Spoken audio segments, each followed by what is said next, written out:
بسبب تانية وحدة. غلطة كانت بسيطة ما ديرش ليها الحساب وانت ما مسؤولش عليها، ولكن غادي تقدر تقلب ليك حياتك ل 180 درجة. تخيل معايا غادي في حياتك مزيان عادي، خدام ناشط واكل لابس كلشي هو هذاك، ومرة واحدة بسبب لحظة ديال الزربة كلشي غادي يترول، كلشي غادي يتقلب. حياتك غادي تولي جهنم كحلة، جهنم واللي سبابها قط كحل. ودابا بلا ما نطول عليكم ونعاودوا القصة ديال امين اللي عاش هاد التجربة. قبل ما نبداو السلام عليكم ومرحبا بكم في فيديو جديد مع قصة جديدة. قبل ما نبداو صلوا على النبي عليه افضل الصلاة والسلام، وما نساوش اعوذ بكلمات الله التامات من شر ما خلق. وبلا ما نطول عليكم ونبداو على بركة الله. القصة ديالنا غادي تبدا في واحد الفيلاج في النواحي ديال الدار البيضاء. كان عايش واحد الشاب وكان سميتو امين. شاب يلاه بادي في حياته وعنده 25 عام، وهو من عائله ميسوره نوعا ما. امين سالا قرايته وكان تيقلب على خدمه، وكيف ما حنا عارفين لكل مجتهد نصيب. فمن بعد عام ديال طلع ونزل يحط السيفي في هاد الشركه ويدوز لهاد الشركه ويدوز بزاف ديال لي زانترفيو. في الاخر غادي يتقبل في واحد الشركه في كازا. مشى باش يتانستالا قبل ما يبدا الخدمه. غادي يلقى الكرا وغادي يمشي لخدمته عادي. كان ناشط مع راسو، كان كلشي عاجبو، كانوا الاجواء عاجبينو. حياته كانت عاديه بحالو بحال كاع الشباب اللي في العمر ديالو، من الخدمه القهوه مع الصحاب وشويه ديال الرياضه. امين كان غادي مزيان في الخدمه كيف ما قلنا. وواحد الليله كان راجع للدار وكان معطل شي شويه. كان عيان وكيفكر غير فوقاش يوصل للدار باش يطلع في فراشو وينعس. كان سايق طوموبيلتو في واحد الشارع اللي كان واحد شويه خاوي ومظلام. وهو غادي واحد اللحظه وبدون سابق انذار غادي يخرج ليه واحد القط كحل كيجري من الظلام. حاول يفراني، حاول يوقف، حاول يهرب عليه، ولكن دوماج اللي عطا الله عطاه. سمع الضربات تحت الطوموبيل، وقف في البلاصه ونزل كيجري باش يشوف شنو طاري في طوموبيلتو ويشوف هاد القط هذا شنو واقع عليه. باش نزل باش غادي يلقى القط مسكين جالس يفركل وكيغوت في الارض، كان مضروب في رجليه اللورانيه. القط كان كحل لدرجه ديال الا خديتيه وحطيتيه في شي بلاصه شويه مظلامه مستحيل تشوفه. الحاجه الوحيده اللي ممكن تشوفها هما عينيه اللي كانوا كيبريو في الظلام، دايرين بحال شي جوج جمرات حمر. امين بقى فيه الحال وهو غادي عنده باش يشوف مالو. القط غادي ينوض وغادي يهرب لواحد الزنقه، واخا راه كان مضروب وكان تيعرج. ولكن قبل ما يدخل ديك الزنقه دارو شاف امين واحد الشوفه كتخلع. شوفه ديال سير الله ياخد فيك الحق. شوفه كانت عامره بالحقد، بحال الا تيقول ليه الا بقات فيك تبقى فيا. شوفه اللي ما عمر امين غادي ينساها. من بعد هذاك القط غادي يغبر في ديك الزنقه. امين تبعوه باش يشوف ياك ما غادي يلقاه، حيت راه كان معطوب في رجليه وكان كيعرج، يعني ما غاديش يهرب البعيد. امين كان باغي ياخدو، كان باغي يديه للدار يتهلا فيه يوكلو، ولا غدا ليه في الصباح يديه للطبيب ويدوز ليه ويشوف مالو ويشيلو الدواء. ولكن فاش مشى باش يشوف ما لقى والو، وهو واقف وكيدور بعينيه ياك ما غادي يشوفو في شي بلاصه، ياك ما مخبي في شي قنت. حس بخاطرو ماشي هو هذاك، بحال الا بزاف ديال العينين كتحضي فيه. ما كانش مرتاح. ركب في طوموبيلتو واللي ما طرا ليها والو وكمل طريقو للدار. ولكن هادوك الشوفات ديال القط بقاو لاصقين ليه في دماغه. وصل للدار مشى باش ينعس وما قدرش. كان غير كيغمض عينيه كيبان ليه داك القط وعينيه الحمر كيشوفوا فيه، بحال الا كيتوعدوه بالعقاب. لا غدا ليه فاق امين وهو حس براسو مخربق مع قلة النعاس. مشى للخدمة وما كانش مركز. دازت السيمانة الاولى عادية، وامين كان غير كيفكر في داك القط وكيقول مع راسو واش مات، واش باقي حي، حيت الصوت اللي سمع فاش ضربو راه تيقول مستحيل يبقى عايش. من بعد ديك السيمانة الاولى بدات حياته كتقلب.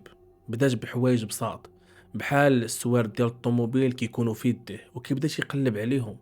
كيتخاصم مع المدير ومع صحابو على والو بدون اي سبب، ولا عصبي وما حاماش ليه يهضر معاه.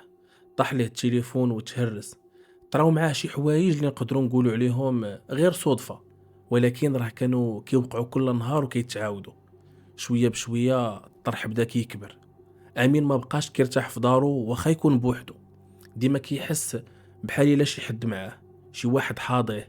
ملي كيكون كيتفرج في التلفازه كيبان ليه شي خيال كحل داز بالزربه من حداه. كينوض يقلب، ما كيلقى والو. واحد الليله دخل الحمام باش يغسل وجهه، وملي هز راسو وشاف في المرايه شاف وراه خيال ديال قط كحل وجالس ليه فوق كتافو. امين جمد بلاصتو وقلبو غادي يسكت. ضارب الزربه ما لقى حتى شي حاجه. رجع شاف في المرايه ما لقى والو. وباش يكذب على راسو قال هادشي كامل اللي كيوقع معايا غير بسبب قلة النعاس والستريس ديال الخدمه، وديك الليله الملعونه اللي ضربت فيها داك القط. هو متاكد باللي هادشي كامل ماشي خيالات، ولكن راه ما باغيش يتشيق، خصوصا ملي هادشي ولا كيتعاود. كيكون جالس كيسمع صوت ديال شي حاجه كتخربش ليه في الباب ديال بيتو. كينوض يحل، ما كيلقى والو. وبالليل كيبدا يسمع صوت ديال شي قط كيغوت، وهداك الصوت جاي من بعيد بحال الا جاي من تحت الارض، ومره كيسمعوه بحال الا جاي من على برا ديال البرطمه. امين صافي عيا، ما بقاش قادر ينعس، ولا ديما خايف ديما مستريسي. صحتو غدا وكترجع اللور، وجهه صفر وتحت عينيه ولا كحل بالصهير. حتى في الخدمه ما بقاش قادر يركز، وبدا كيدير شي اخطاء اللي بليده ما يديرهمش حتى شي واحد اللي يلاه ستاجير ولا يلاه بادي جديد معاهم في الخدمه. فما حراك هو اللي كانوا كيضربوا به المثل. امين صافي عيا، ما بقاش قاد تقهر هذا له. واحد النهار قرر باللي غادي يمشي ويهضر مع مو في هادشي. مشى خدا كونجي قصير وهو يقصد دوارهم ولا الفيلاج اللي جاي منه. دخل الدار عند مو، جلس معاهم واحد شويه. من بعد ديك السلام عليكم اولدي، كي درتي، كي داير مع الخدمه، كي داير مع كازا. بدا كيعاود ليها كلشي بالتفصيل، على القتل اللي خرب ليه حياته، على الخيالات اللي كيشوف، على الاصوات اللي كيسمع. مو راه بحالها بحال كاع الامهات، قلبها على ولدها، ولكن ما تيقاتش هاد الشيء. عنقاتو وقالت ليه ولدي امين، هادشي راه غير وسواس، راه غير بوحدك في الدار والخدمه والستريس ديالها وقلة النعاس كما قلتي ليا. سمي الله وقرا شويه د القران وتبع صلاتك، وهاد الشيء كله غادي يمشي. انت اللي زرعتي هاد الافكار في راسك حيت بقى فيك داك القط وما لقيتي ما دير ليه، ما قدرتيش تعاونو وصافي. امين ما عجبوش الحال، حيت اقرب الناس ليه ما تيقوهش وكيشوفوه بحال شي واحد حمق ولا كيحس براسو بوحدو في هاد المعركه. ولكن هو كان صافي ولا متاكد ان داكشي اللي كيشوف ماشي خيالات، وانما عندهم علاقه بديك الليله. الامور غادا وكتزيد تكفاس. امين غادي يخسر خدمته بسبب كثره الاخطاء والقرارات اللي كانوا غالطين. زيد عليها قله التركيز، الفلوس اللي كان جامع بداو كيطيروا على والو. كل مره عنده شي مصيبه، كل مره كيخرج ليه مشكل من الجنب. حتى من صحابو بداو كيبعدوا عليه، حيت ولا ديما مقلق ديما معصب، ما حامش لي يضحك معاه. حياته غدا كتدمر، او لا حياته راها تدمرات في ظرف شهور قليله. وصل لواحد المرحله ديال صافي، ولا تيقاس في القاع ولا تيقاس في الحاضر. ما بقاش هذاك الشويه ديال الجهد اللي كان عنده تسالى، وحس براسو بحال إلا غادي في طريق الحماق. وهو في هاد الازمه وفي هاد الدوامه وفي هاد الروينه هادي، واحد من صحابو القدام غادي ينصحوه باش يمشي يشوف واحد الفقيه اللي كان معروف، راجل كبير وكيخاف الله. امين كان متردد واحد شي شويه، ولكن في نفس الوقت قال مع راسو ما غنخسر والو الا جربت. اصلا ما بقالوش علاش غيخاف، وما بقالوش علاش غيبكي. دابا بالنسبه ليه الا خرج غير بعقله من هاد الشي كامل، هذا هو الربح. اتفق مع صاحبه باش لا غدا ليه غادي يمشيو عند الفقيه. هذاك الشي اللي كان، لا غدا ليه مشاو دخلوا عنده. الفقيه شاف امين واحد الشوفه طويله وقال ليه مالك يا ولدي، مالك؟ مالك يا ولدي مهموم؟ قلبك عامر، الناس اللي حداك ما متيقينكش وحسبوك بحال شي واحد حمق. امين تخلع وتوسوس بحال الا الفقيه قرا كاع داكشي اللي عنده لداخل. بدا كيعاود ليه قصو من الاول، من نهار ضرب القط والخيالات حتى اليومين هذا. الفقيه كان كيتصنت ليه وهو ساكت. ملي سال امين، الفقيه تبسم واحد الابتسامه اللي كانت زوينه، اللي كتخلي اللي قدامه يرتاح.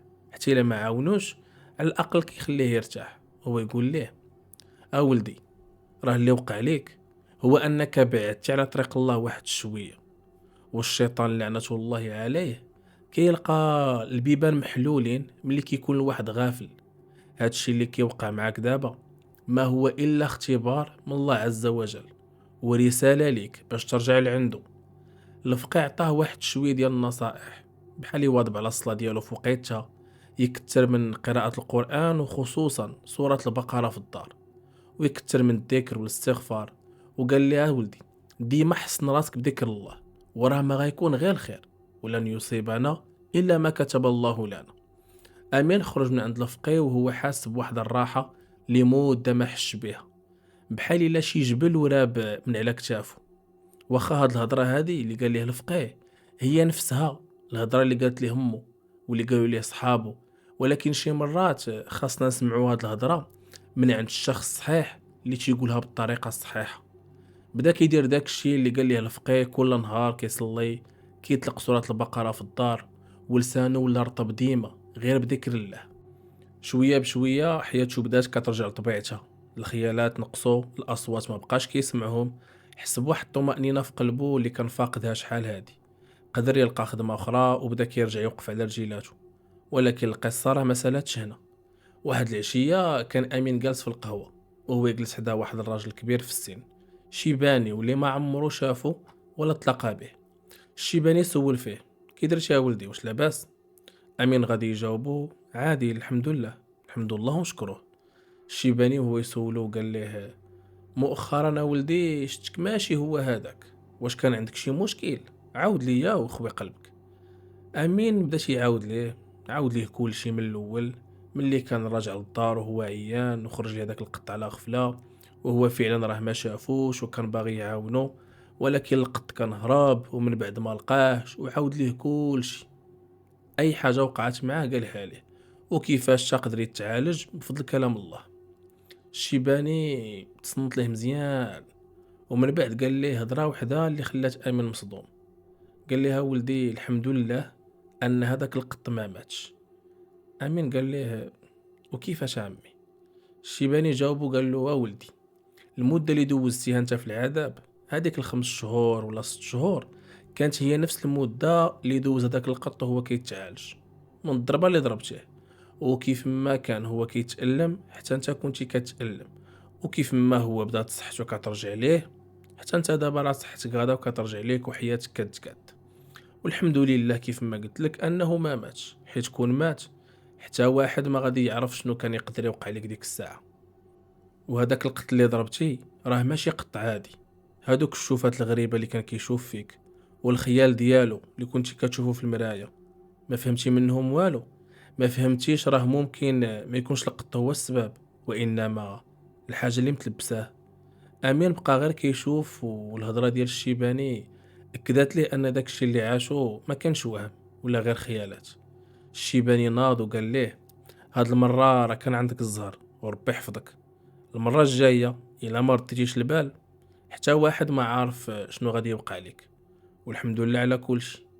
هنا امين بقى غير ساكت وهو يسول قال له شنو سميتك عمي بعدا ما تعرفتش عليك. الشيباني غادي يجاوبو وغادي يقول ليه ماشي مهم تعرف شكون انا عبد من عبيد الله وكيدور في ارض الله، وهاد الساعه غادي نخليك على خير ولدي، والحمد لله مره اخرى. امين بقى جالس بوحدو، واحد شويه صافي ناض باش يخلص السرباي ويمشي بحالو. هو يسولو قال له خويا بغيت نعرف هذاك الراجل اللي كان جالس حدايا واش كتعرفو فين ساكن؟ هنا السرباي غادي يجاوبو الجواب اللي ما كانش متوقعه، وقال ليه خويا امين بسم الله عليك، راه كنتي جالس غير بوحدك حتى واحد ما جلس حداك. المهم امين خلص السرباي والطريق كامله وهو مصدوم، مصدوم من هادشي اللي وقع معاه، حتى قال الحمد لله صافي تهنيت، حياتي بدات كتقاد. ودابا وقع ليه فيلم اخر. ولكن امين فهم ولا شك باللي هذاك ماشي بنادم، وممكن يكون هو القتل اللي ضرب ولا واحد منهم، واهم حاجه انه ما باغيش يأذيه. اليوم حياة امين رجعت حسنه بزاف على كيف كانت. كيقول انه مره باقي كيحس بديك القبطه في قلبه، ولكن ماشي بحال قبل. هذاك الشيء اللي وقع معاه حلمو حاجه وحده، هو ان الانسان ديما خاصو يكون قريب من الله، وان اي حاجه صغيره في هذه الدنيا تقدر تكون عندها عواقب كبيره ما عمرك كنتي كتوقعها. وهذه كانت هي القصه ديال امين مع القتل الكحل. دابا قولوا لي نتوما شنو بان لكم في هذا الشيء؟ واش مقتنعين ان هذا كان غير قط عادي، والصدفة لعبات لعبها، ولا بصح كان شي حاجة أخرى. وقبل ما نختموا هاد القصة، بغيت نقول لكم شكرا بزاف لأي واحد وصلت لهاد الدقيقة في الفيديو، وما تنساوش ديك لايك وكومنت، ونشوفكم في فيديو جديد مع قصة جديدة. السلام عليكم.